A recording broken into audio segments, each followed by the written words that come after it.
ভারত এবং আইসিসির দাসত্ব করা সকল দলকে কেভিন পিটারসন গাধা হিসেবে উল্লেখ করেছেন। হ্যাঁ দর্শক, সামাজিক যোগাযোগ মাধ্যমে দেওয়া এক এক্সে কেভিন পিটারসন লিখেন, সবাই পিঠে চড়ে এমন গাধা হওয়ার চেয়ে বরং নেকড়ে হওয়া ভালো, যাকে কিছু মানুষ ঘৃণা করবে, কিন্তু দিন শেষে এটাই শান্তির। হ্যাঁ দর্শক, টি-20 বিশ্বকাপ থেকে বাংলাদেশ বাদ পড়ার পর বাংলাদেশকে ঘিরে চলছে তর্ক বিতর্ক। এরই মধ্যে সাবেক ইংলিশ তারকা কেভিন পিটারসন তার প্রতিক্রিয়া ব্যক্ত করেছেন। সরাসরি কোনো দেশের নাম উচ্চারণ না করলেও কৌশলী ভাষায় তিনি স্পষ্ট করে দিয়েছেন আধিপত্যবাদ ও অন্যায়ের বিরুদ্ধে তার অবস্থান।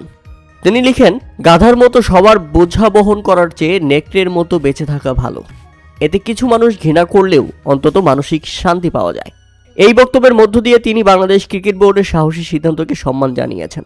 ভারতের বিপক্ষে বিশ্বকাপ বয়কট করে বাংলাদেশ যে অবস্থান নিয়েছে সেটিকে তিনি কোনো ভুল বলে মনে করছেন না, বরং তার মতে এটি দেশের সম্মান আত্মমর্যাদা রক্ষার এক দৃঢ় প্রয়োজনীয় সিদ্ধান্ত ছিল বাংলাদেশের। তার ইঙ্গিতটা স্পষ্ট, আইসিসি কিংবা ভারতের মন ভরানোর চেয়ে গাধা হবার চেয়ে নিজের অবস্থান সবার থেকে দূরে রাখাটাই মূল্যবান, অর্থাৎ নেকড়ে হওয়াটা সবচেয়ে বেশি ভালো। হ্যাঁ, কিছুদিন হয়তো মানুষ এটাকে খারাপ বলবে, কিন্তু দিন শেষে এটাই প্রশান্তের।